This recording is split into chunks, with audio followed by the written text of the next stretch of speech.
makes the dawn of day. Peaceful echoes where we pray. Morning starts with gentle glow. Tune into the Spirit's flow. Whispers of the sacred script. Heartbeats sync with every drip. Morning Muslim radio sings. A day begins with holy wings. Morning Muslim radio.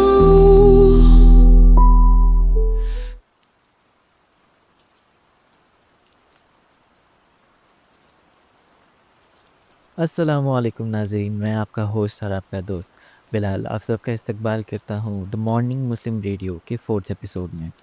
آج کا سفر ایک واقعے کا ہے جو صرف ایک قصہ نہیں ہے بلکہ انسانی سفر کا ایک بہت بڑا سبق ہے۔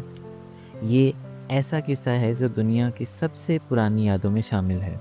یہ قصہ ہے ایک پیغمبر کا اور اس کے ایک سفر کا اور ایک قوم کی غلطیوں کا۔ یہ واقعہ ہے حضرت نوح علیہ السلام کا، جن کا ذکر نہ صرف قرآن کریم کی سورہ ہود، سورہ نوح اور سورہ القمر میں آتا ہے بلکہ بائبل اور توراہ میں بھی ان کا ذکر ملتا ہے۔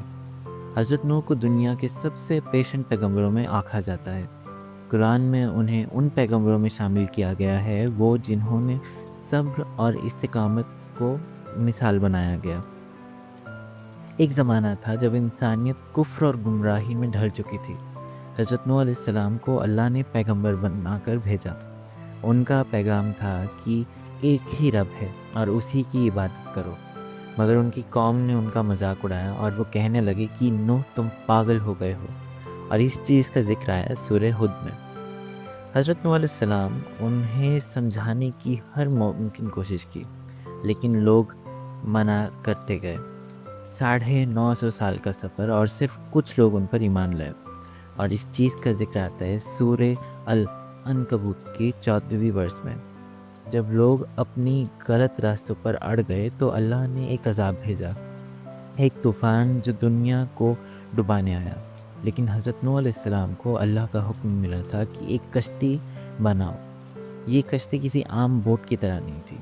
قرآن کے مانی جائے تو یہ اللہ کے حکم سے بنائی گئی تھی، اور اس چیز کا ذکر سورہ ہود میں بھی آتا ہے۔ اور جب پانی نے زمین کو لپیٹ لیا، وہ صرف وہ لوگ بچے جو حضرت نوح علیہ السلام کی کشتی میں شامل ہوئے۔ یہ واقعہ صرف مذہبی کتابوں تک محصور نہیں ہے۔ 1929 میں لینارڈ وولی نے عراق کے نیسیریا کے پاس ایک آرکیولوجیکل سائٹ پر کام کیا تھا، جہاں انہیں ایک ایسی لیئر ملی جو ایک بہت پرانی فلڈ کا ثبوت تھی۔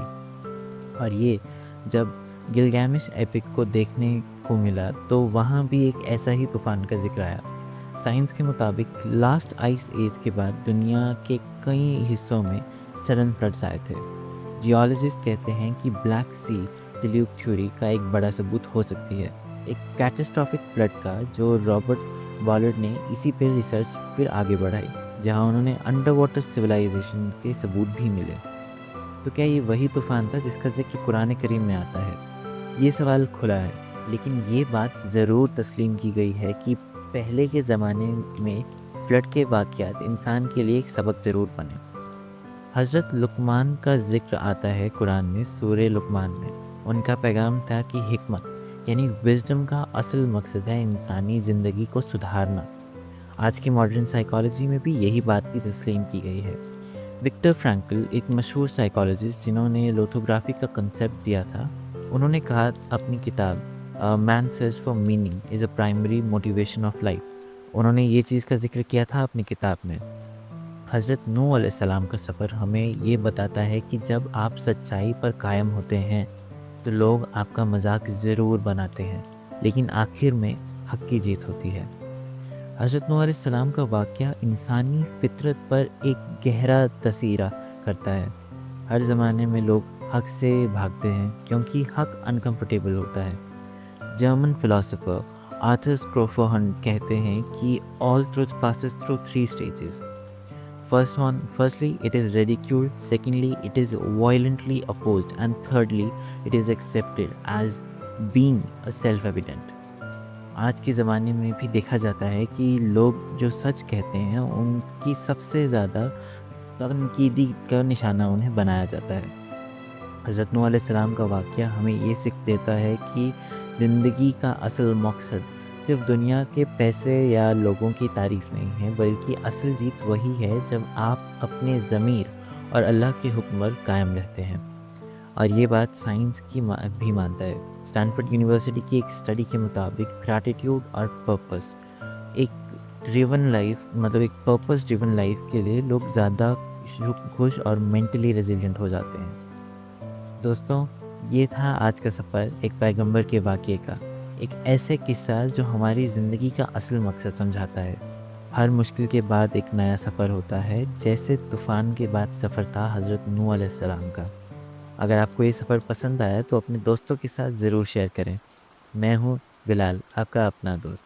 آپ سے پھر ملاقات ہوگی ایک نئے واقعے کے ساتھ. تب تک کے لیے اللہ حافظ.